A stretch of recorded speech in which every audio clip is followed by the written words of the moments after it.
Sorry, now the microphone's working. Oh gosh, that's loud.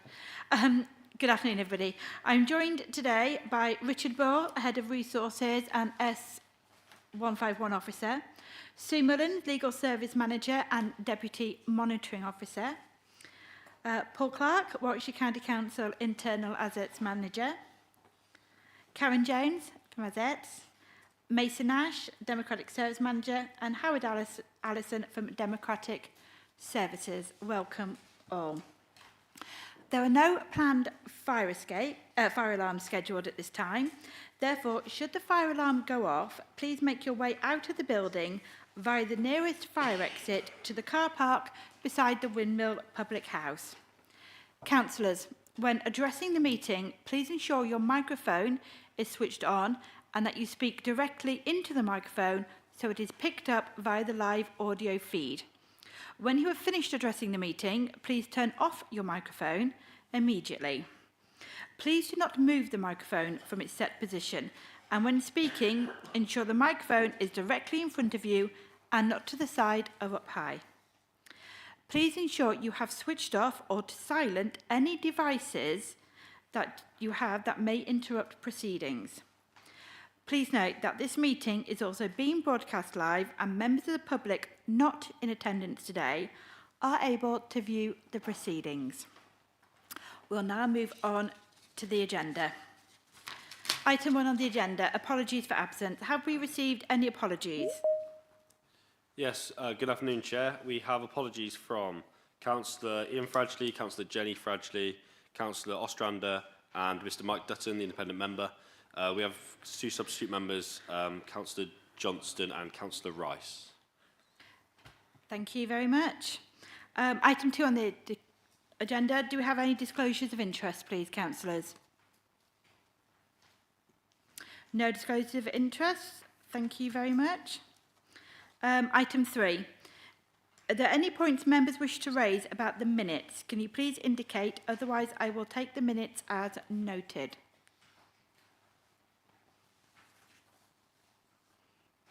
No, thank you. I will take the minutes as noted then.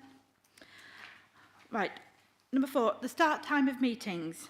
The next item on the agenda is to consider the start time of meetings for 2025-2026.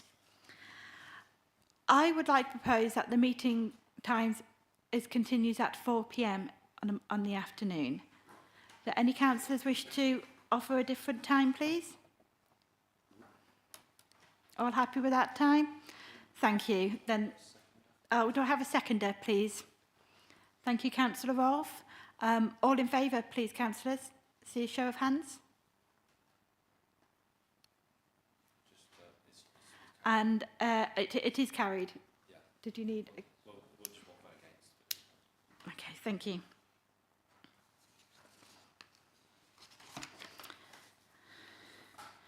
Right, item 5, public participation, questions by the public. I have received none. So item number 6, update on standard issues. Can I invite Sue Mullins to present the report, please? Thank you, Chair. This report is before the committee for noting. However, there are just a few items I'd like to draw to your attention. In Table 1, members will see that there are 11 complaints that are either ongoing or have been concluded in the last period running up to this meeting. 3 of those complaints remain ongoing. The monitoring officer has commissioned a lesson learned report for one of the local councils, as there were a number of complaints regarding members of the same council. Additional training has been arranged in relation to standards and codes of conduct, and the monitoring officer has also liaised with WALC to ensure that they are able to pick up some of the common themes arising out of the complaints received with the councils, local councils, when they're supporting them. And the aim of both the standards training and the liaison with WALC is to reduce the number of complaints that we receive in respect of local councils. I would ask the committee to note that the Respect and Civility Pledge in support of local councils was renewed by this council at its annual meeting on the 14th of May this year. And I would also ask you to note that the government consultation on changes to the standards regime has concluded, but we're still awaiting the outcome of that consultation. At such time as we've got the outcome of that, the monitoring officer will advise members of the committee. The rest of the report relates to information governance requests, so freedom of information subject access requests, information commissioner decision notices, and the data is there for members to consider. Chair, I would ask that the report be noted. Thank you. Councillor, anybody wish to speak? Councillor Organ, please. Thank you, Chair. On the Appendix 1, the first item, it is disappointing to see something still ongoing after 12 months. Okay, thank you. Deputy Monitoring Officer, would you like to respond to that? Chair, there are reasons why that complaint is ongoing. It is being progressed as fast as it can be, and it wouldn't be appropriate at this stage for me to say anything further. Thank you. Councillor Rice, please. I was going to ask the same question. Thank you, Councillor. Councillor Keithley, please. Thank you, Chair. Just the same issue in a way.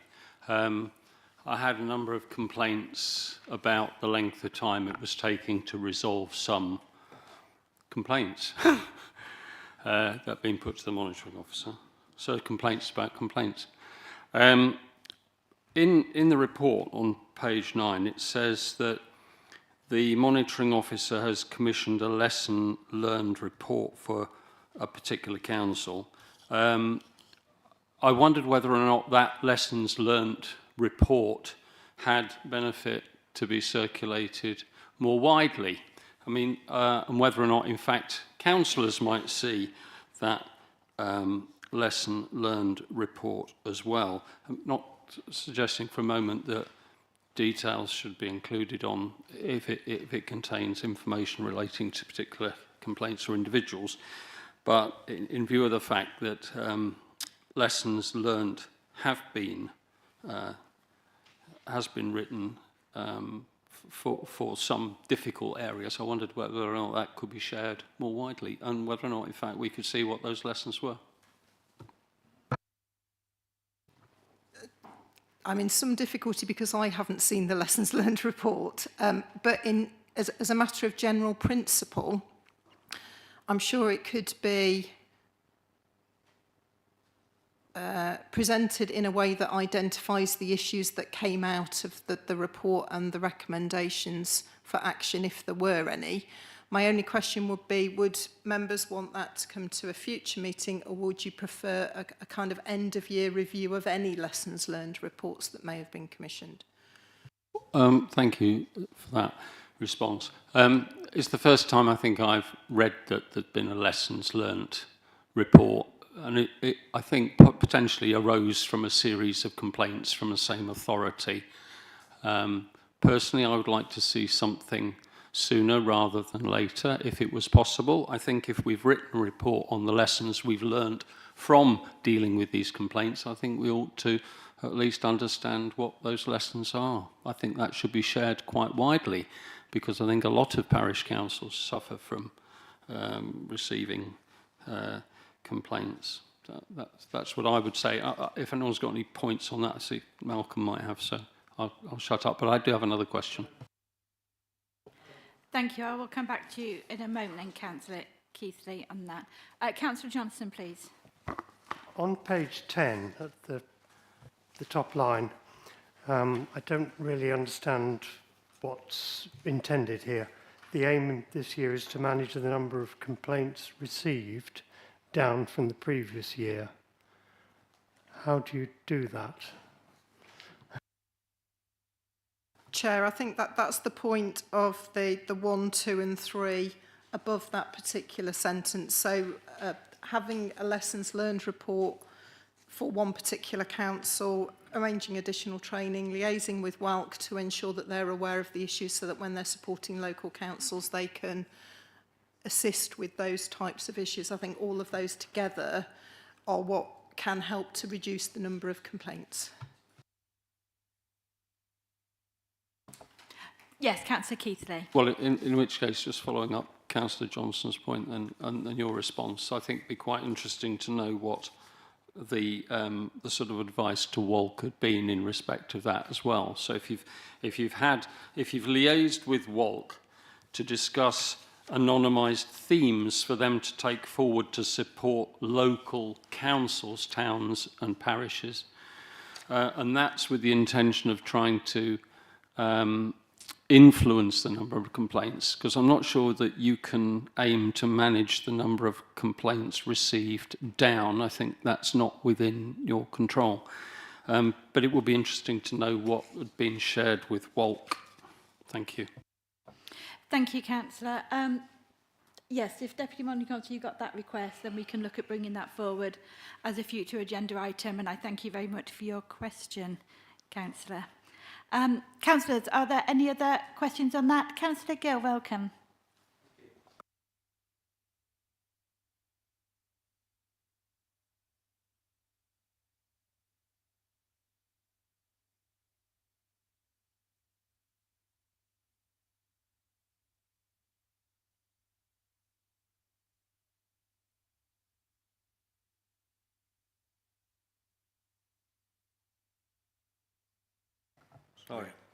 Sorry. I'm very interested in seeing that. I'm a Walk board member and I'm the board member responsible for codes of conduct, any complaints against Walk, so there could be some lessons there. So it'd be appreciated if I could see that, and I'm sure Councillor Roach would also like to see it. Thank you. Thank you. Yes, Deputy Monitoring Officer. Obviously, if it comes to a future meeting of the committee, then it will be publicly available. Councillor Keithley, please. Yeah, sorry, thanks, Chair. Just moving on in the report, so I was just on page 13, which was in respect of the Freedom of Information requests, and the Information Commissioner's Office expects a certain number to be responded to on time. I note a couple of things.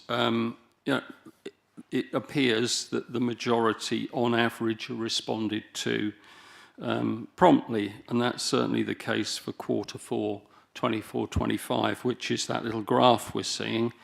And underneath, I read, it says the statutory deadline for the council to respond is 20 days, and that the vast majority are responded to in 20 days. The graph doesn't really tell us the full story, though. What it tells us is the average number of days to respond to requests. It doesn't tell us what the outliers are. So there could within here be FOI requests that have taken months and months, and we wouldn't know. Does that make sense? Do you understand where I'm coming from? The report shows the average. It doesn't give you an example of the, a distribution, if you like, so we can see how many are not responded to in a reasonable time. I think the 20 days can be varied. Would I be saying, can it be varied if information takes time? You go back to the requester and you can ask for an extension. Is that the case? Yes, there are certain circumstances in which that 20 working day period can be extended. I don't know whether that was the case for any of these particular requests. Thank you, Chair. Thank you, Councillor. Any other questions on this, please? Right, there we come to the end of the debate. Can I have a proposer and a seconder that the report be noted, please? Proposer? Councillor Keithley, thank you very much. Councillor Johnson to second, and all agreement that the report be noted, please, councillors. Agreed. Thank you very much. That is agreed.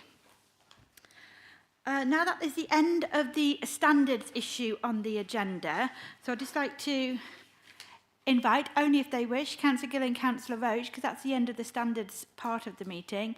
If you wish to leave now, you may, though of course you are welcome to stay and listen to the rest of the meeting.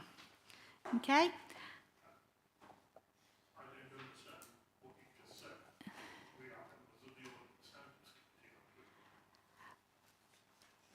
As the parish council representative sits on the standards side of this meeting, not so much the audit side.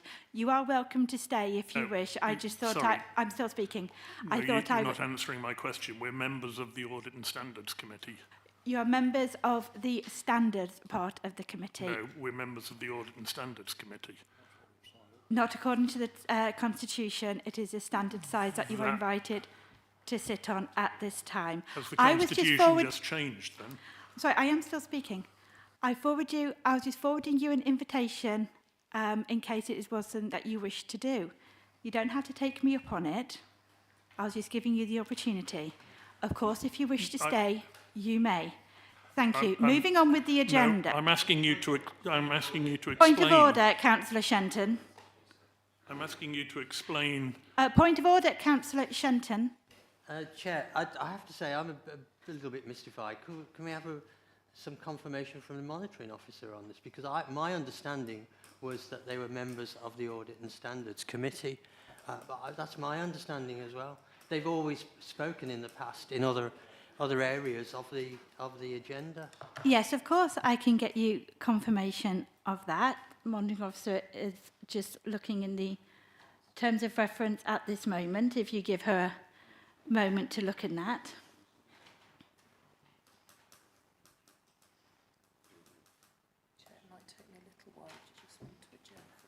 What I'll do, I'll adjourn this meeting for the next few minutes while the Deputy Monitoring Officer can look into that. Meeting is just adjourned for a few minutes. I will come back to this. Thank you.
Okay, thank you. Welcome back. I'll pass over to the Deputy Monitoring Officer with the information that was requested on that point of order. Thank you, Deputy Monitoring Officer. Thank you. Article 9 of the Council's Constitution is headed the Audit and Standards Committee. It refers to the terms of reference for the committee, which are in part 3, but the critical part is the second paragraph of Article 9, which says, and I will quote directly, "When exercising any of the roles or functions relating to standards, the committee will include 2 parish councillors as co-opted members of the committee, and the independent persons appointed by the council in accordance with the Localism Act 2011 will be invited to attend any meeting when such business is under discussion." My interpretation of that would be that the 2 co-opted parish councillors and the independent persons are invited to attend the meeting and discuss standards issues. And it doesn't refer to any co-option in respect of audit matters. Is this a point of order or is this a point of clarification? Please go ahead, Councillor Littlewood.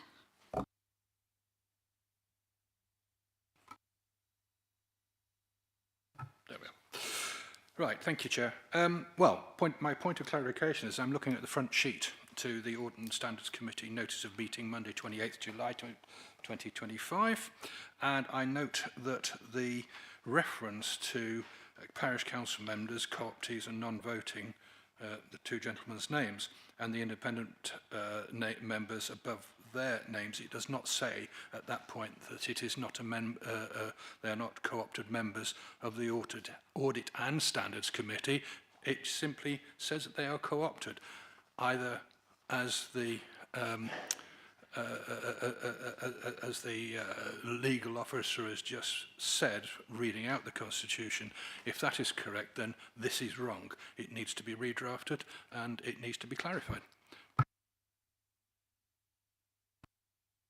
Chair, I don't think it's necessary as it doesn't override the Constitution. However, I agree that it would be helpful if it did.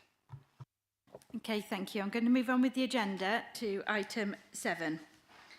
Internal Audit Annual Report 2024 to 2025. Can I please invite Paul Clark, hello, welcome, to present his report.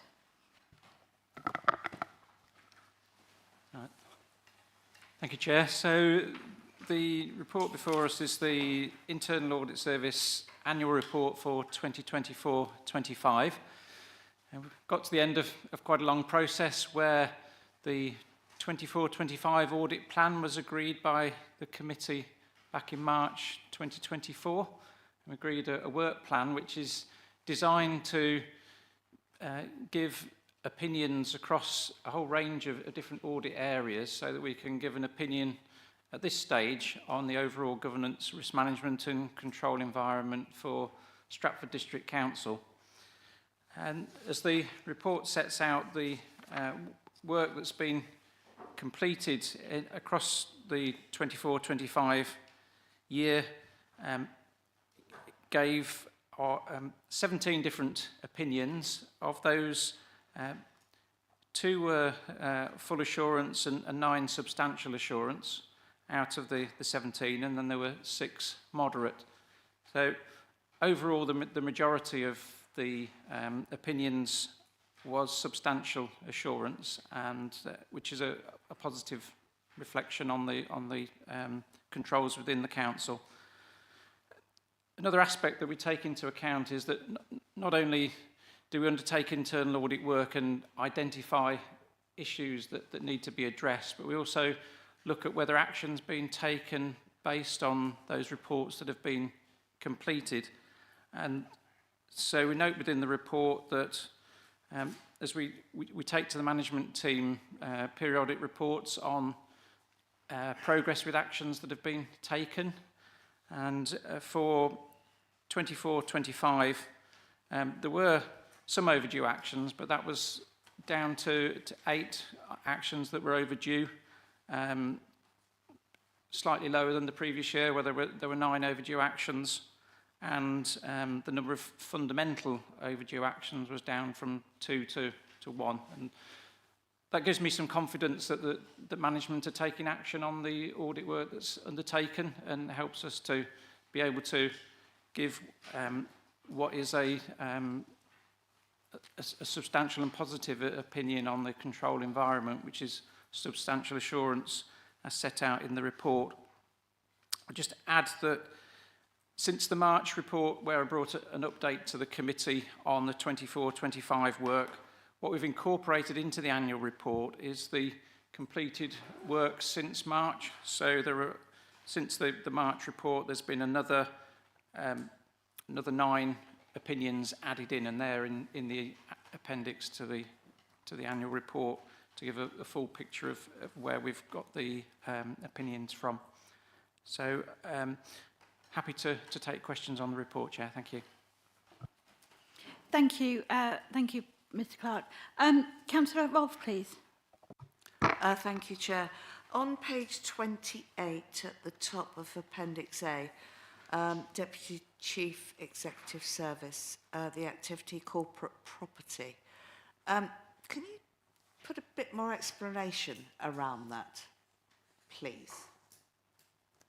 Corporate property, what is that? Yeah, so it's a review of the corporate property strategy and how the property strategy has been managed and overseen. So we included. Sorry, what property? So council-owned properties. So a couple of the things that are identified within that, which led to a moderate assurance, were the strategy was due for review. It was a strategy dated 2016 to 2021, so that was due for an update. And that hasn't been done yet? So that hadn't been done when the audit was undertaken. So as part of the action plan, there was an agreement to take that forward. So is that why the direction of travel is going down?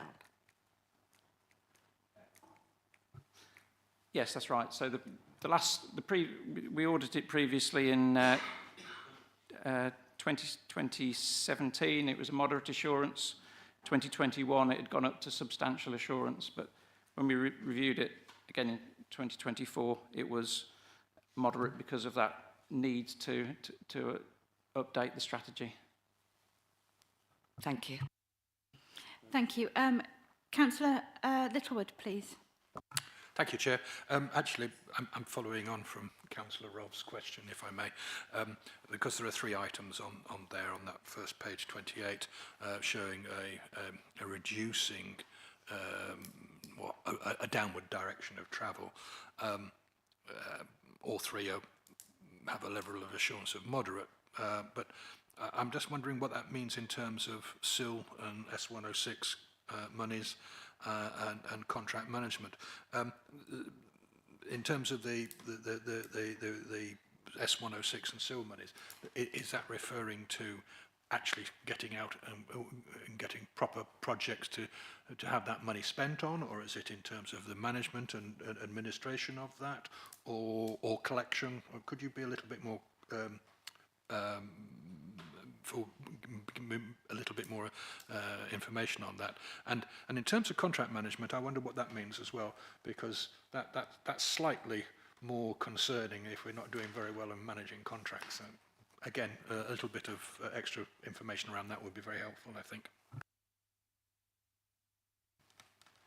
Thank you. Yeah, so in relation to the Section 106 and SIL, the key areas that were identified that led to a moderate assurance were around the controls around when payment plans are agreed, the delegations around that, who within the council has the authority to be able to agree payment plans as part of the collection of the income that's due process. And the second one was around where surcharges are collected because information hasn't been provided by a developer, then the the controls around that were, again, needed to be strengthened. So those are the two key areas that we identified in that report. Shall I go on to the contract management? Contract management, as you say, moderate assurance. Two key areas around in that report were around keeping adequate meeting records for meetings with contractors as part of the contract management, and the second one was around having clear key performance indicators for the contracts. So to clarify, the contract management audit is, we do a number of contract management audits actually as part of the plan. So the major contracts have their own specific audits which we report on, and you'll see them within the papers. But this is general contract management. There's some of the smaller contracts, but with the Procurement Act that's come into effect recently, it heightens the importance of having clear key performance indicators and clear records of contract management to be able to demonstrate the work that's going on. And so we highlighted those in the report. Thank you. Councillor Keithley, please. Thanks, Chair. And thank you for the report, Paul. Very interesting. As usual, probably all of us feeling we're not exactly sure what full level of assurance is, substantial level of assurance is, and moderate level of assurance is. These are your measures. But the one thing that just popped out to me, I wondered if two things really, because we kind of come on to the annual sort of assurance that's given by the officer. The cyber security, the current status of the audit is draft, it says, and the level of assurance provided by controls is moderate. And of course, cyber security is something that's really been in the forefront of everybody's mind in recent months, and continues to be actually, with data breaches and all sorts of stuff firing off. Question is really, is there a reason for it still to be draft? And is there a time when it's going to be completed? And your views on moderate in terms of assurances provided by your annual audit? Thank you. Well, good news is that since these papers were issued, it's now been issued as a final report, so it's no longer draft. In terms of the level of assurance, there were five recommendations that were rated as significant, none that were rated as fundamental. So we're there are always things that come out when we undertake audits, particularly in this area where those who are trying to attack the council in terms of cyber, the methodology changes all the time, and that's why it's important that we undertake the work regularly. So I think because of the high level of risk, it's unlikely to move up beyond moderate assurance, because there's likely to be things found, and that level of risk is high.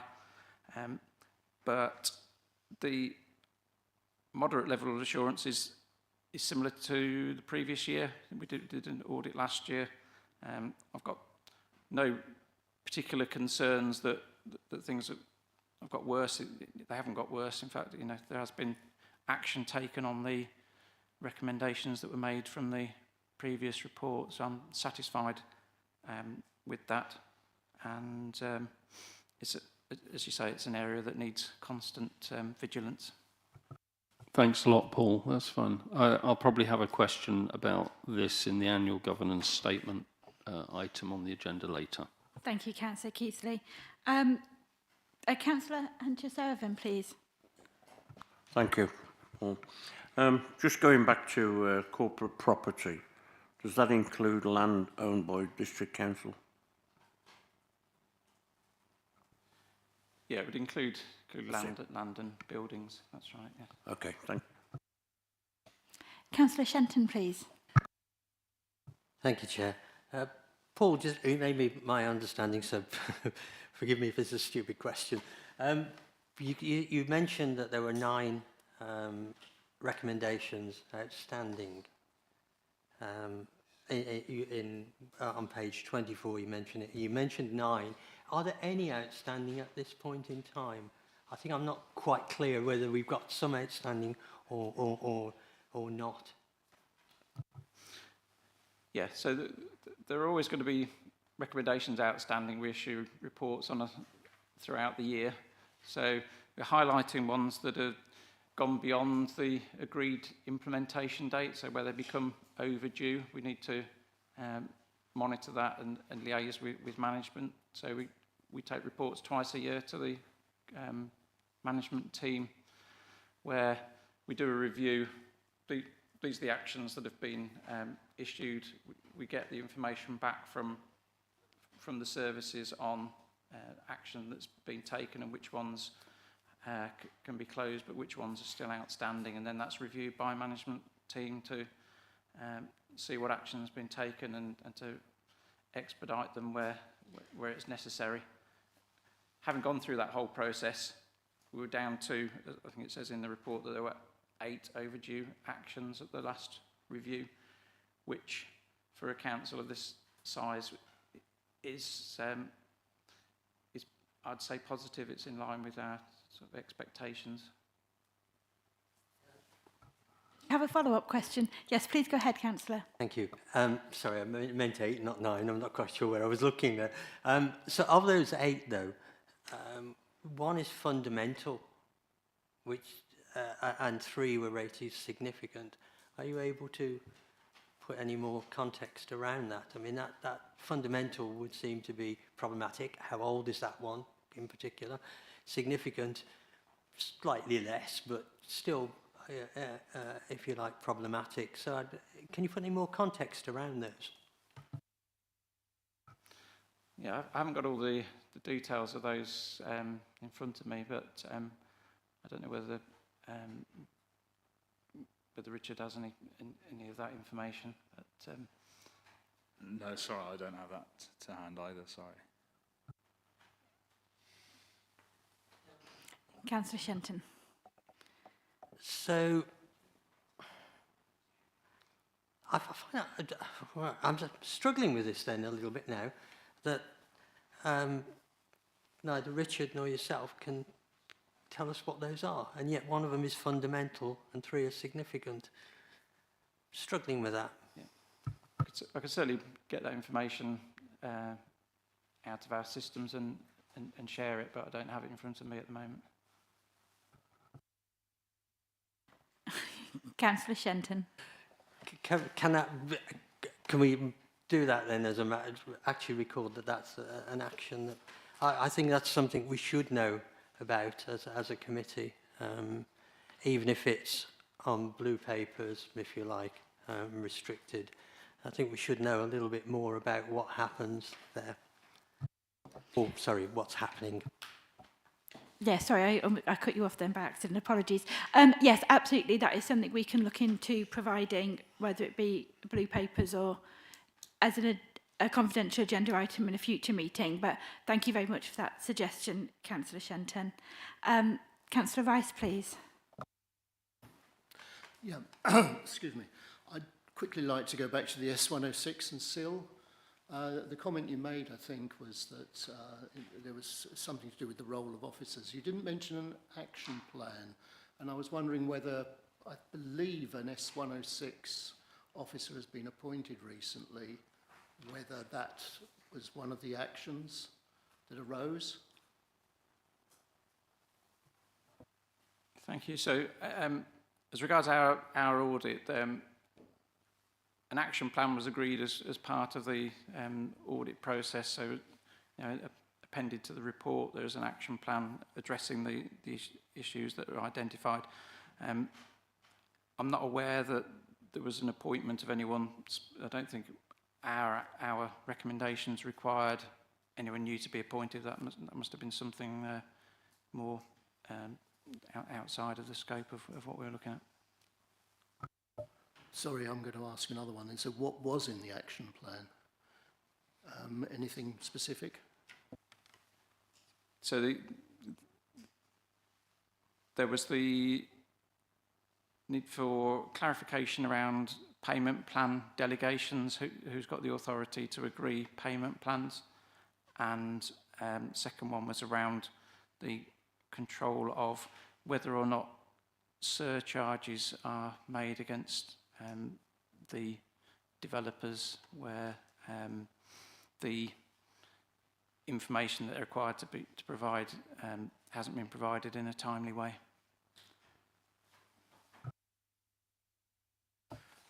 Sorry, I'm going to carry on. Okay, fine. And so where have we got with that? Are they still outstanding? Those action points of actually knowing who's supposed to be chasing it up and who's supposed to be collecting? Yeah, so having gone through the audit process, the audit report has been issued in the last couple of months. As part of that, we've got an action plan with agreed target date, and as far as our process goes, we'll be going back to management to find out whether those actions have been taken for the autumn review of actions. So I don't know whether it's been completed yet, but we will be following that up as part of our process. Thank you. So hopefully in the autumn, the arrow will be going upwards or at least sideways. Yes, certainly we'd expect to see improvement. Technically, what we do in terms of those showing those arrows, they'll change when we do our next audit. So you'll see hopefully the improvement in the next audit. Thank you, Councillor. Councillor Rolfe, please. Thank you. Yes, I'm going to go back to Councillor Shenton's previous question. I'd quite like to see a little bit more meat around the bone on these bullet points, this summary.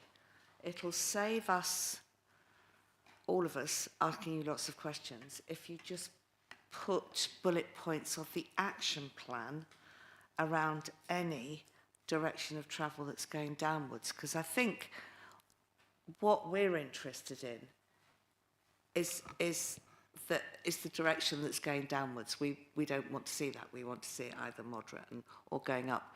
So in future, would it be possible, Chair, that you come back with some bullet points around the action plan that you've put forward, and then perhaps we won't need to ask you so many questions?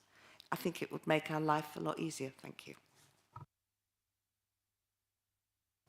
Yeah, thank you. I'm happy to look at incorporating that into future reports and the update reports. Thank you for that. Councillor Shenton, please. Thank you, Chair. I just wanted to highlight that, obviously, that the post-audit questionnaire got a 4.86 out of 5, which is, I would think, pretty good. But how does that compare to the previous year? Because we see these charts which say up, down, or no change. We're curious on that. And that's one part of it. The other part is you, in the sentences just before that, you talk about there can be an inherent tension that can make it difficult to interpret surveys. And then further on, you also talk about, on page 26, about some significant issues have arisen during the year, and there are some outstanding actions, and it's important that these continue to be monitored until the action is implemented. Are you, a very blunt question, are you getting the support from officers that you expect to get? And have you got the comparison figure for last year? Yeah, so starting on the comparison figure, it would have been in last year's annual report. I can refer back to it, but it's in it's in the public record, it would have been pretty similar. It was about 4.8, I think, last year as well. As regards whether we're satisfied with progress that's been made, overall I'm satisfied. We'd always like to see, when we're talking about overdue recommendations, as the auditors, it would be great to see that the actions have been completed within the agreed timescale, because that's what we agree, a timescale for action to be completed.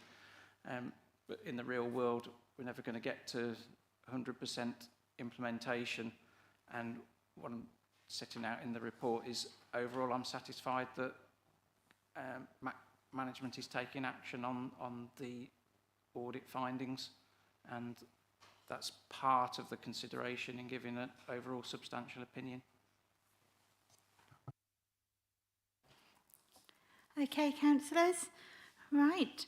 It is recommendation that the internal audit annual report is approved. Can I have a proposer, please, for that? Councillor Rice, thank you. And a seconder, please, Councillor Keithley. And all in favour of the report to be approved? That is unanimous. Thank you very much, councillors. And thank you, Mr Clark, for answering all our questions. That was helpful. Thank you. Right, moving on to item 13. Yes, the annual governance statement 2024 to 2025. I beg your pardon.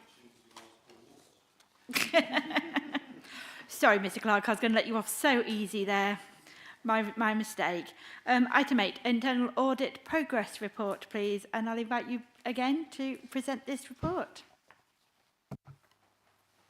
Thank you, Chair. So, my introduction will be briefer on this one. So the progress report sets out progress against the 25-26 audit plan.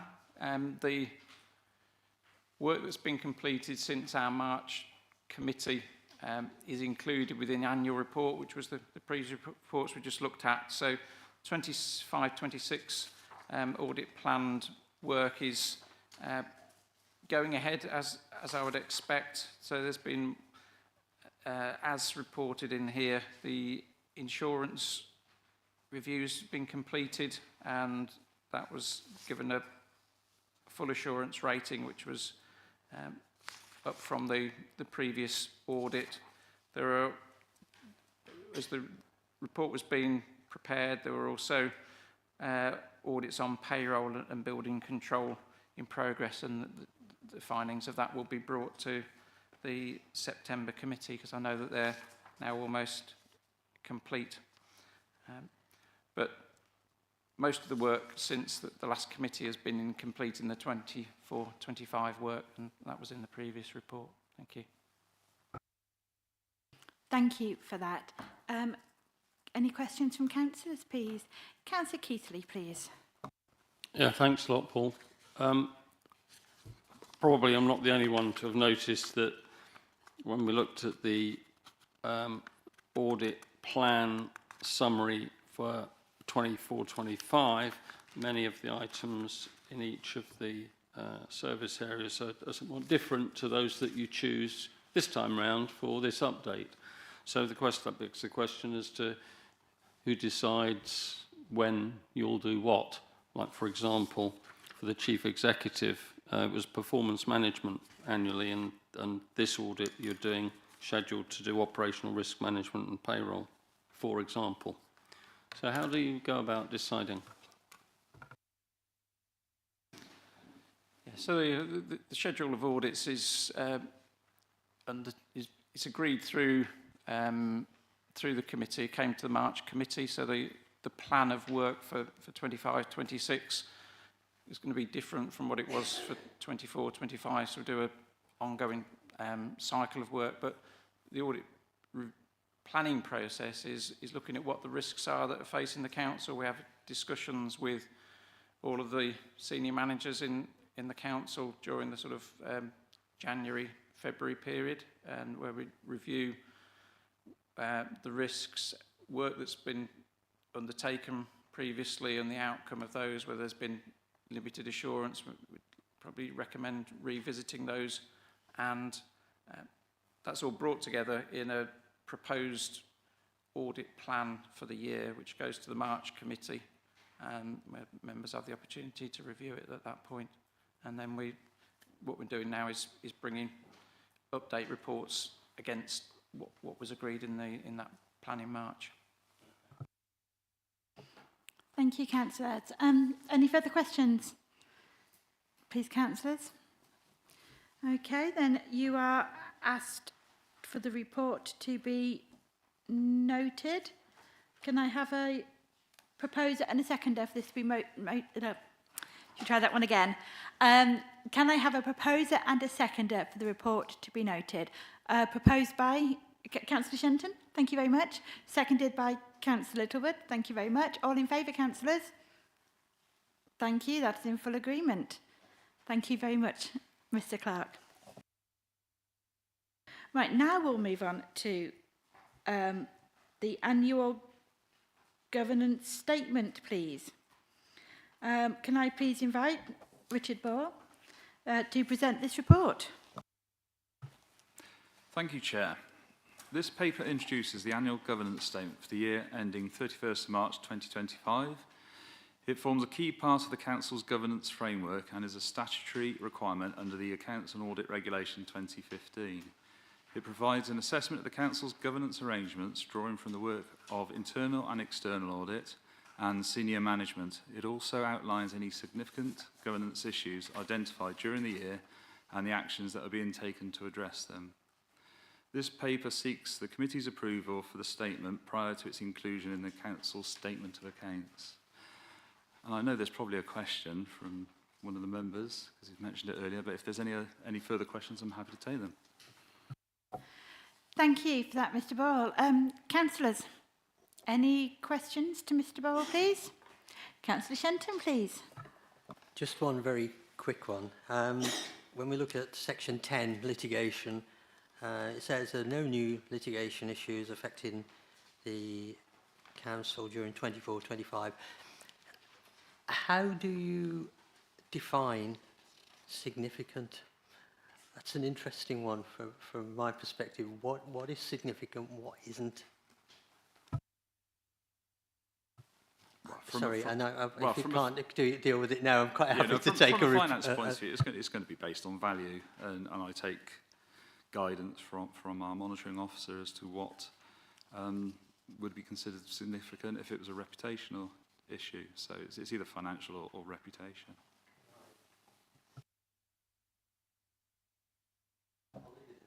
Are you happy to? Thank you, Councillor Shenton. Any other questions, councillors? Councillor Littlewood, please. Thank you, Chair. I'm looking on page 44, the section 11 governance issues, and it's the old cherry of the signing off of agreeing the auditor's reports. What has changed since the last time we discussed this? So there is a reason for me bringing it up, is that we have dates now that the vesting date for the shadow authority will be in the 1st of April 2028. There will be elections for the shadow authority on May the 6th of the previous year, 2027. One of the things that they, in the Ministry of Housing, Community and Local Government's communication, headed financial decisions before local government reorganisation. On section 3, it's quite clear that any handing over authority must have clear transparency to the new authority. It seems to me, in a very simplistic way, that not having sign-off on the accounts as such, if you don't know where you started, you don't know where you finish, that is not clear and transparent. And what issues, my question really is, what means are we putting in place to ensure that we achieve sign-off before the dates I've just mentioned earlier, please. I quite understand what you said, and it's for that very reason that I've invited Azets along today to give us a full update, and rather than me trying and anticipate what Karen from Azets is going to say, I'd rather wait for that piece to be done. What I would say is this is a retrospective look, so it's looking back at governance problems during 24-25, and those were the problems relating to the statement of accounts during that year, which is why it's included within this statement. Thank you. I accept that last comment, except that it has a knock-on effect into the future.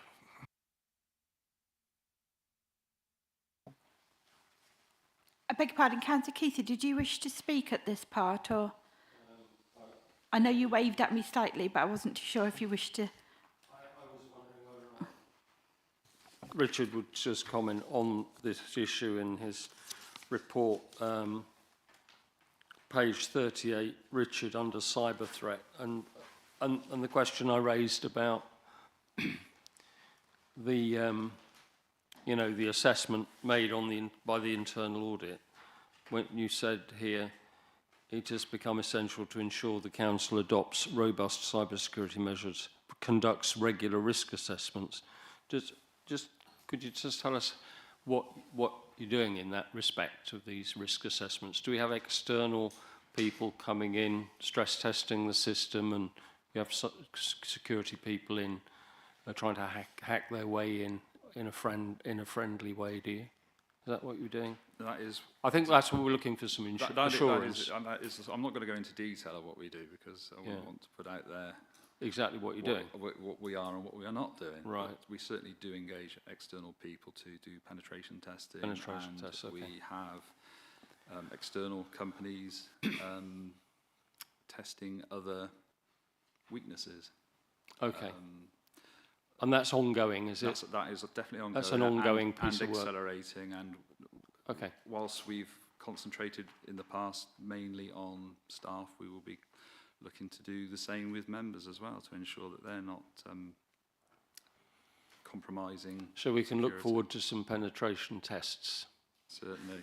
Okay, thank you very much, Richard. On that note, I think I'll leave that point.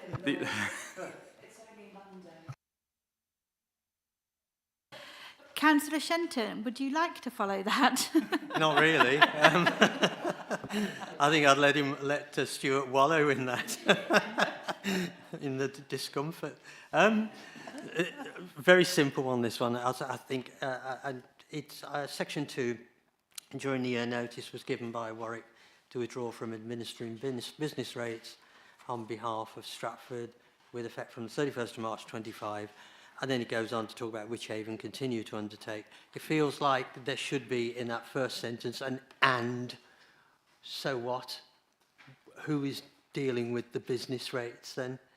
It seems to be that sentence is missing with the. Can you illuminate? Yeah, I can confirm that we're still doing it. No, what we've done is taken it in-house, and it potentially could have been a continuity issue for the authority, but it was well managed, and we had a team up and running, ready to take over when Warwick passed that administration function over to ourselves.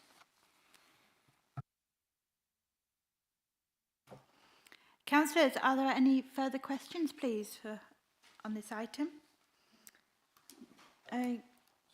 Yes, Councillor Littlewood, please. Thank you. Just for are we going to come back to my question? Yes, Councillor, when I bring in the next agenda item, I will put you top of my list. So you can ask your question then after the presentation, obviously. Right, Councillor, we have been asked to note this report. Can I have a... Oh, no, I beg your pardon. To agree. We have been asked to all members to agree that the draft annual governance statement is approved. Can I have a proposer, please? Councillor Wolfe, thank you. And a seconder, Councillor Rice, thank you very much. And all in agreement, please, councillors? Thank you. That is unanimous. Thank you very much. Right, moving on to item 10. Can I invite Karen Jones, welcome to the meeting, from AZETS to provide the committee with a verbal update.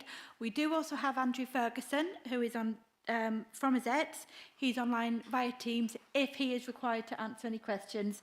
Andrew, also welcome. So, Karen, over to you. Thank you.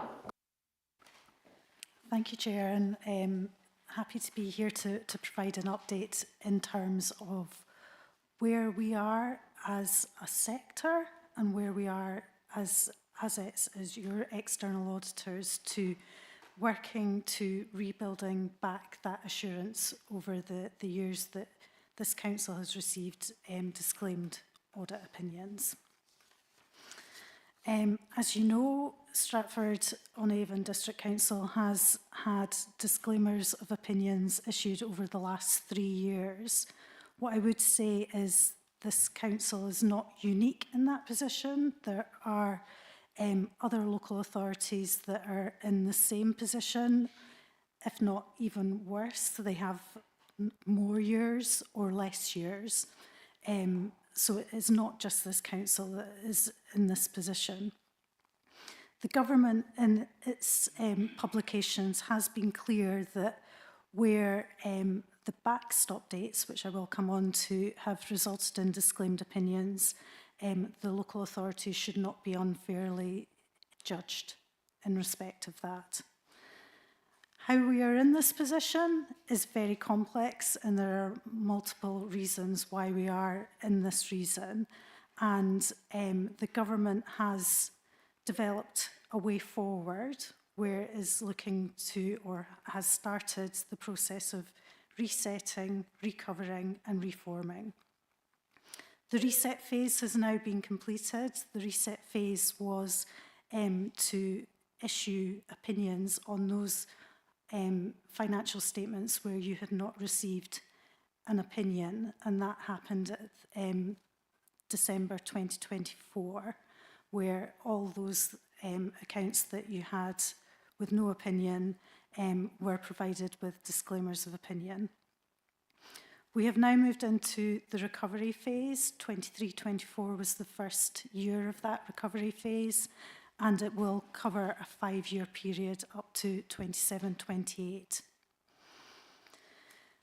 As a sector, as a sector response, a number of organisations have been coming together to develop an approach to addressing the backlog and how we recover and rebuild assurance over those accounts where you have received a disclaimed opinion. Those organisations do include, I'm going to call it the Ministry. It also includes audit firms, SITFA, the National Audit Office and the Financial Reporting Council. When I refer to audit firms, we have actively been involved in that process as well in terms of developing an approach that will enable us to, at some point in the future, return to unmodified, clean opinions.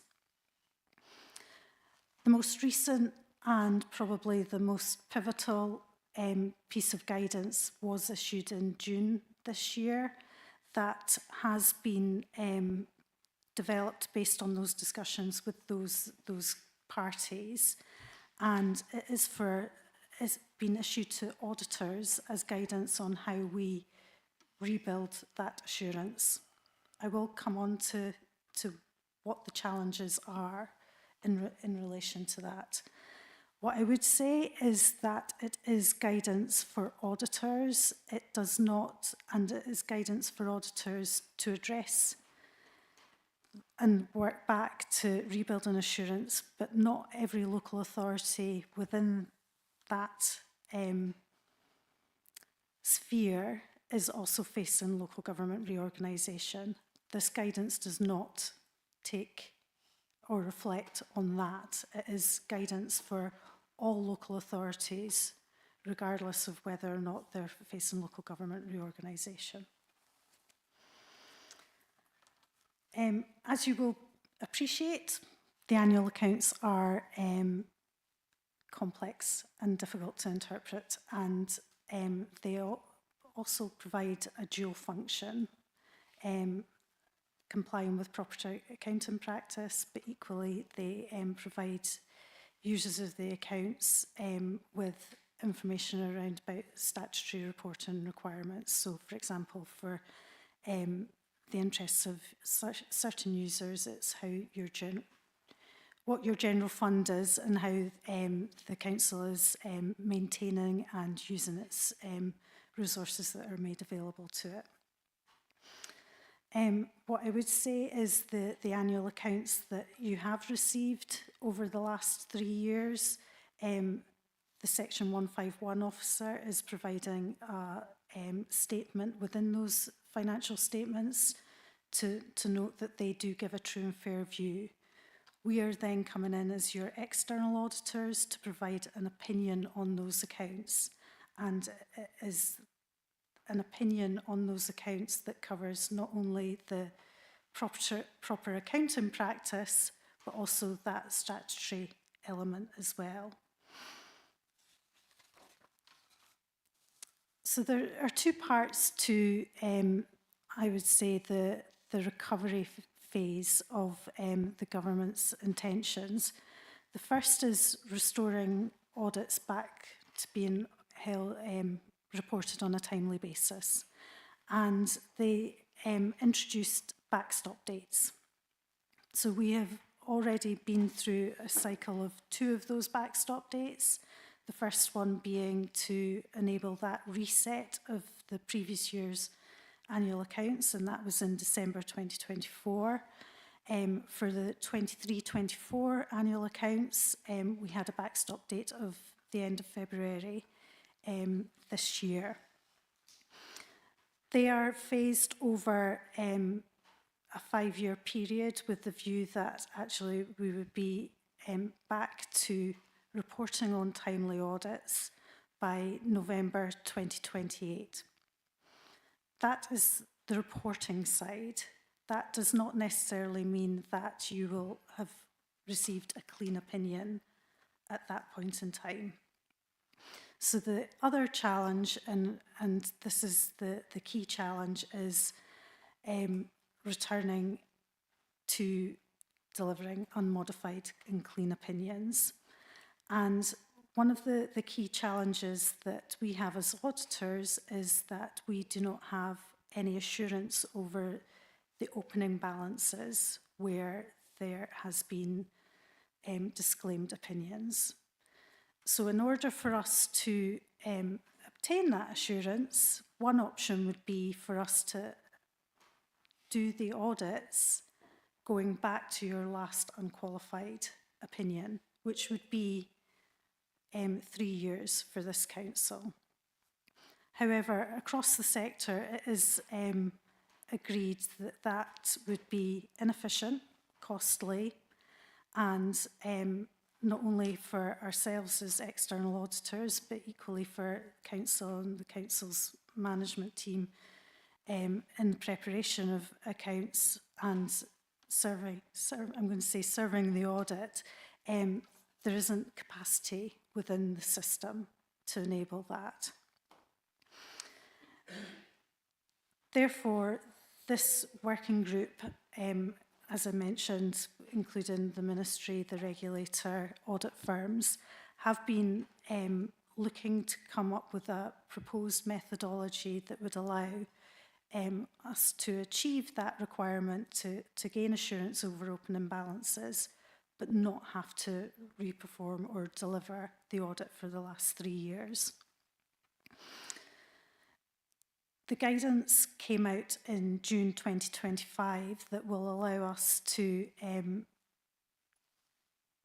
develop and implement a methodology that, importantly for the audit firms, has been approved and agreed by the regulator. The regulator is, and the regulation and the regulatory nature of our audit is one of the reasons why we are in this position at the moment. So it was key for us to ensure that actually it did have that agreement from all parties. The challenges within the methodology, there are probably three key areas which we have started to discuss with the council about how we build back those assurances. And I would say that those three areas are property, plant and equipment, pensions and reserves. For property, plant and equipment, the easiest way for us to rebuild assurance is for the council to, in 1 year, carry out a revaluation exercise of its property, plant and equipment. I say property, plant and equipment, that's how we call it, but it is those assets that require a value, a fair value put on them and a valuation. So it is largely your land and buildings.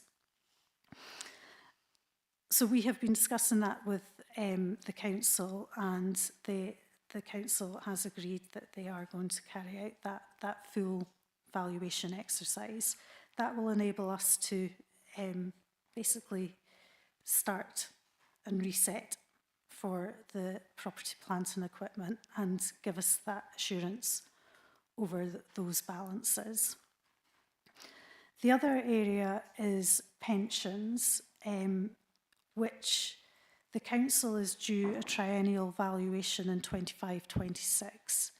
So we are faced with two options. We either invest and work our way back to the last time you received an unqualified opinion, which would involve us having to request information, access information, not only from the actuaries, but also the pension fund auditors. And we have concluded that that is inefficient, timely, and there's potentially no guarantee that we get all the information that we need. We have therefore, again, discussed this with management, but the most optimal solution is to wait until the triennial valuation is carried out in 25-26, and that will allow us again to reset that position, similar to property, plant and equipment. The final area is reserves, and the most recent guidance that has been issued does predominantly deal with reserves. And when I talk about reserves, I am talking about not only the general fund reserve, but also the other reserves that the council holds. And it is developing an approach that will provide us with assurance that actually those general fund reserves and the other reserves have been, the figures and the money is in the right place and has been accounted for correctly. And the reserves rely on income and expenditure transactions. So one of the challenges for us is, do we have to go back and audit income and expenditure transactions since your last unqualified opinion? And that this guidance is more developing and considering individual councils and carrying out risk assessment procedures that will enable us to form a view as to the level of work that we need to do, rather than jumping right in and testing for the last 3 years for this council. We have developed, based on that guidance, an approach that sets out 3 phases. So the first phase for us is the expectation, anticipation that we will deliver an annual audit each year from 24-25 onwards. Phase 2 is for areas where we will need to go back and do certain testing over the previous periods. An example would be for PPE, property, plant and equipment, that is not incorporated into that valuation exercise. So that could be an example that we've been using internally is your refuse collection vehicles. So we need to map back and look at additions, disposals since the last unqualified opinion. And the third phase is predominantly to build back that assurance on the reserves.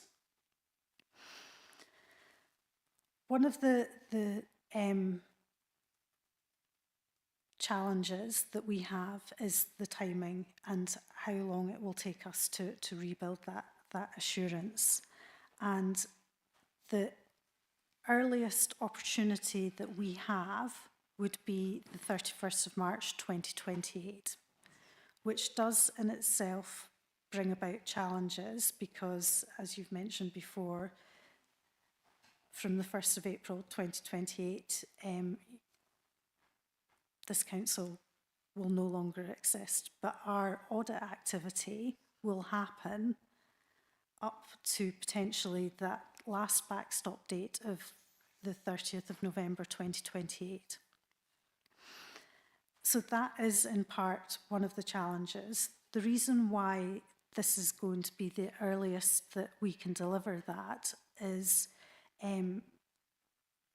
we require 3 balance sheets in order to deliver an unqualified opinion. And the reason we need 3 balance sheets, and I might bring Andrew to, because he explains this a lot better than I do, but in effect we have the current year position, which includes the closing balance and the opening balance, but we also have prior year comparators, which includes a closing balance and an opening balance. And therefore, to achieve recovery to an unqualified opinion, we need 3 balance sheets. And because of the approach that we are taking on pensions, as an example, the earliest position for our first balance sheet will be the 31st of March 2026. Therefore, that would be our earliest position, and then we would have two audits after that. This is largely dependent on us delivering on that, but equally working alongside the council to ensure that actually we have the capacity, we have the arrangements in place to enable us to hopefully achieve moving to issuing unqualified opinions by the I'm going to say the balance sheet date of the 31st of March 2028. So I appreciate there I've given quite a lot of information, and I am happy as ever to take any questions on that. Yes. Did Andrew wish to come in at all, or is he there for answering questions? I'm not sure if he wishes to add anything at this time, or whether you're happy just to answer questions as they come in. Nothing else to add at this point. Thank you, Chair. All right, thank you, Andrew. Councillor Littlewood, please. Thank you, Chair. So thank you for the comprehensive answer. That was very helpful and very useful. My concern, I suppose, listening to, I mean, there are major issues, clearly, and you've identified those, but my major concern in listening to what you're saying is it becomes even more complicated when we realise that in Warwickshire, with local government reorganisation, if we go to 2 unitary authorities, the minimum number of authorities coming together will be 3. And possibly 6, if it's a single unitary authority. Each one of those authorities has to be on the same timescale, has to be on the same schedule. And then the councils must have clarity of what that really means. Looking forward, that is to say, the shadow councils must have clarity of what that means. Clearly, on the dates we're talking about, the Shadow Council will not have any clarity whatsoever. Where does that leave us? And really, the question is to Richard. Where does that leave us in the overall position of moving forward to some sort of unitary authority? I'll give a go at answering it, but I don't have an answer particularly. But we are being guided, obviously, by central government's local government reorganisation timetable. The Ministry have given our auditors a timetable to work to and a methodology. The two aren't aligned, as you say. I think, personally, this council has a bigger issue, and I've spoke to Azets about this, is that come the 1st of April 2028, when there is a new authority dealing with the services that we provide, somehow I've got to retain staff to do an audit that September with the Zets, because I can't hand our finance system over to somebody from Warwick because they're on a completely different finance system, or anybody at the county because they're on a different system again. So we need to retain staff adequately skilled and knowledgeable about the statement, that the final statement that needs to be signed off to get that final assurance. So I can't answer your question, unfortunately, because I don't have the answer. You have a follow-up question, Councillor? Thank you. Yes, final question. Yeah, I mean, and it also seems to me that funds like pension funds, particularly, which have each of the authorities possibly has different pension administrators, that they have to be quite clear, and they need to be in a good position to continue with the payroll side of things and continue contributions, or at least made fixed and continue to be invested and then transferred over at some point into the future. This is a very, very complicated thing, and I think for one of the points that the government are saying is the merger of the different authorities into a unitary authority must be clear and open, and I don't know how you're going to achieve that, but that's because of the position that we're in. You are not able to do what you need to do, perhaps, because of that, and therefore clarity and openness, well, openness is there, but clarity certainly isn't. Any Councillor Shenton, please? Thank you, Chair. Maybe, again, a bit of an odd question, this, but when we think about tangible assets, the land and buildings, fairly easy in many ways, in principle, to get valuation, and that problem could be sorted in plenty of time. The reality is not always quite so easy, but in principle. The pension fund, though, slightly confused by that, because the pension fund here is the local government pension scheme, which is administered through the county and has unqualified accounts.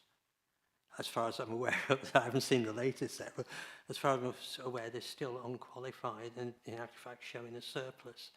And if this is the first time, if you like, being aware that pension funds was a potential issue for here. I understood the tangible assets or, land and buildings and that sort of thing might be a problem opening balances, but not pension funds. Can you give me, because the last triennial valuation would have been in 23, why that plus the subsequent, if you like, accounts are not considered sufficient? If you like, I don't understand, if you like, why they're deficient, if you like. So can you just put a bit more context around that? Yeah, no, of course. So when we are talking about the pension fund and the pension fund auditors, what the starting point for us is and what our audit response is what the pension, either your pension asset or your net pension liability is within your annual accounts. And that figure is driven by information that comes from the pension fund and is based on a series of assumptions. And as auditors, when we are looking to audit that figure, we have to look at, for example, how those assumptions have been arrived at, what information this council has provided the pension fund with to allow them to generate that actuarial information. So it's more at a local level that we are coming from, and typically how we would get that information is putting out requests to the pension fund auditors from a council perspective as to what information has been provided to the pension fund auditor, how that information has been then passed to the actuary, and how the actuary has then generated the information specifically for this council. So it might be that the pension fund has unqualified accounts, but it's at a council level that we are looking to gain assurance over the figures that are reported in the council's accounts. Okay, Councillor. Councillors, are there any further questions for Karen or for Andrew? Councillor Shenton, it looks like you're thinking. Do you have a... You're happy with... I'm still thinking about what Karen has said. I'm still slightly concerned. It's the first time this has come up. Now, I suppose if we go back, we could say, well, why can't you go back to the triennial valuation in 23 and work forward from there, rather than wait until the next triennial in 26 and then having only three, literally, the backstop date is the 31st of March 2028, whereas you could rebuild, if you like, from the 23. That's why I'm looking like a bit perplexed. I'm sort of trying to understand why we can't get on with that now. Yeah, so we could do that, but it is complicated potentially by different auditors' access to the information, and for the sake, I'm going to say for the sake of 1 year, it does not seem an efficient process to be working our way back when we know that actually we can reset in 25-26. You have a follow-up? Oh, I started it now. I mean, my concern, I suppose, is that we are running right up to the wire, and to take Councillor Littlewood's point, with no room, no margin of error here, and I just wonder if there's another, if you like, if we know that the pension liability or if you like excess it has been audited, why we can't start from that point and get some assurance from there. But I take your point, it may be more efficient to start 26. I'm just concerned that we are running right up to the wire with no margin of error, and we move into a new authority being vested without without the assurance that the balances are fine, because you did say right at the very beginning there is no guarantee that you will give an unqualified opinion, and that's fair enough. You can't, because you don't know what you're going to find, and so we face an uncertain time, and the backstop date is the 31st of December 28. Is that another further backstop date that you mentioned? So the final backstop date is November 2028. So the restoration of timely audits is what that is looking to achieve. So just carrying on that, what happens at November 28 then if you haven't got the assurance you need, we don't have the unaudited accounts, you may still be disclaiming, having a disclaimed opinion. What is there in the latest, because I haven't read the latest, if you like, edict or report from government, but what happens should we reach that point and the accounts, you can't issue that unqualified opinion? So that is what Richard was saying. I think that is the large unknown. So the guidance that we're receiving is to apply to all local authorities that are in this position, they might not be facing local government reorganisation. So the guidance that we have doesn't, I'm going to say, address that issue. So it could be that there are local authorities that are facing local government reorganisation that continue to have disclaimed opinions when they go into reorganisation. One final comment then. And this is just picking up on what Richard said. I mean, my big concern, therefore, is we have the next 3 years. You could lose all the experienced staff that you've got because nobody wants to be there on the ship as it sinks at the end, if you like. Especially if you like younger members, they're not eligible to retire. I just see, you know, the iceberg, if you like, with a Titanic sort of analogy. The iceberg is approaching. What on earth are we going to do? The cost of waiting is gonna. If it's not the cost of the audit, it's going to be the cost of employing people through agencies. Yes, you and I have had a conversation about that. But you know, if they're available, if those sort of people are around, I mean, I'm just sounding off a little bit there, but it worries me that we are heading in. You know, we see this iceberg approaching, and we don't seem able to avoid it just at the moment. And that's no criticism; it's just where we are, and the government needs to look closely at the authorities like ourselves that are going through local government review and come up with some kind of solution rather than saying, I can't see that iceberg at the moment, I don't see it because of the mist. Incredible. Thank you, Councillor Shenton. Councillor Rice, please. Yeah, at the risk of lowering the tone of the discussion, I find it quite difficult because I don't really understand some of the terminology. Because you talk about disclaimed opinions and you talk about the last 3 years, which I assume goes back to 21-22, and then you talked about since the last unqualified opinion.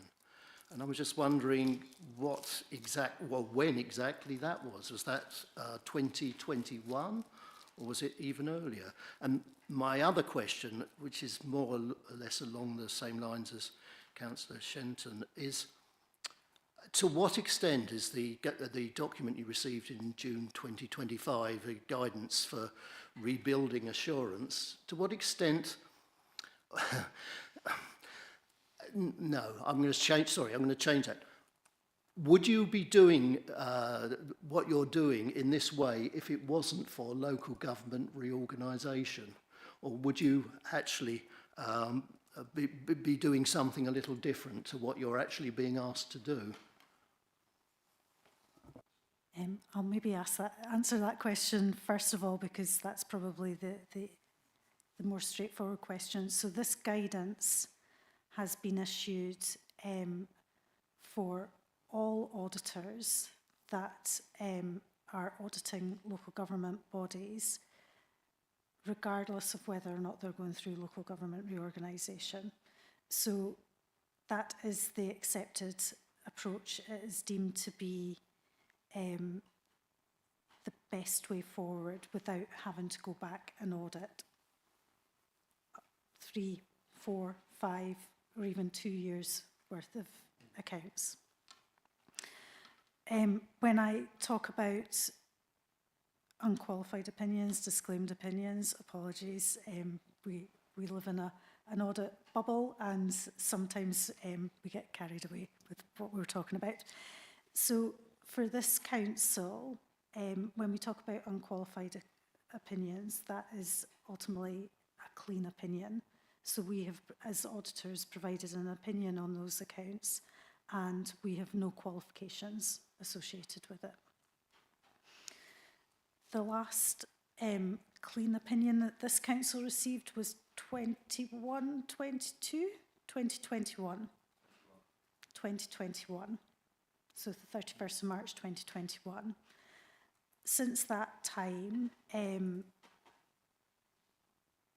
there are a number of different reasons. As I mentioned, it is quite complex and multifaceted, but this council did not receive any opinion up until December 2024 on those accounts for that interim period. So that would be 21, 22, 22, 23. And due to the introduction of a backstop date, the auditors of those accounts had to provide an opinion on those accounts. And because of the level of work and predominantly because of the level of work, the only option that they had to provide for an opinion was a disclaimer of an opinion, which means that actually, based on any work that they had done, they were not able to conclude on those accounts. And it was so, we use the terminology pervasive, it was so pervasive to the opinion that that is the only opinion that they could provide. That then impacted on us for the delivery of the 23-24 audit, because we had the December date of providing those opinions, and we only had till February to provide our opinion on the 23-24 accounts. So we were largely driven by those backstop dates and the level of work from your predecessor auditor. And we were not able to carry out the full audit within that time frame. And we also had that challenge that we did not have any assurance over those open imbalances. So we have therefore placed a disclaimer opinion on those 23-24 accounts. Because we are now in that recovery phase and working out how we can recover those open imbalances, the council will continue to receive disclaimed opinions, because we cannot do sufficient work to get that assurance over those, predominantly those open imbalances, to provide anything else but a disclaimed opinion. And that will continue until we can build back that assurance. And the earliest we're saying that that could be is the 31st of March 2028. Thank you. Councillor Littlewood, please. Thank you. It's really a thought that was provoked by that last statement. This could mean, therefore, and correct me if I'm wrong, that continuing audit work will have to go on to extend way beyond the lifetime of this council. And that means there's a financial commitment to that new authority, which is actually uncapped in reality. How does that work? How will that, or does that mean that there must be some sort of retaining company for liability that will continue side by side with the shadow and the new unitary authority? Yes, please, Mr. Ball. We account for the cost of the audit in the year. So in that example, what year will it be? 27, 28. We will budget in 27, 28 for that audit. And when the audit's taken place, we get sent the bill and pay it. So I would imagine as part of the handover to the new authority, there will be a requirement for us to give them a list of the commitments that we have outstanding. So from that point of view, we wouldn't need a separate company as such, and I'm sure that the regulations that create that new authority will put a responsibility onto them to ensure that those audits are concluded. Okay, just... Sorry, turned it off. It will in fact be 28, 29 that it may go on to. So, but I mean, what you say is quite right. I mean, some provision will have to be made and transferred over. But if we're not going to, the final backstop is November 28, so that takes us into the next financial year. That's right, it will be 28, 29. So, yeah. Okay, councillors. Thank you. Karen, thank you very much for such an in-depth report as well. It is greatly appreciated, and I know it's a very difficult situation that everybody is in. It's not just this council, it is countrywide. So I thank you for your knowledge bringing to this committee. I beg your pardon, Mr. Ball, yes, would you like to come in? Yeah, could I just say that Karen's presentation is available. We've printed it out, so what Karen's talked about will be available for collection as you leave. Okay. Thank you. That will be useful, especially for future questions. Karen, thank you very much. Moving on to standing items, item 11. Sorry, my numbers are off on my sheet. I do beg your pardon. Councillor questions, I've had none received. Any urgent business? I have no urgent business for you today. So there be no further business. I declare this Audit and Standards Committee meeting closed. And I'll see you all on Monday the 22nd of September. Thank you.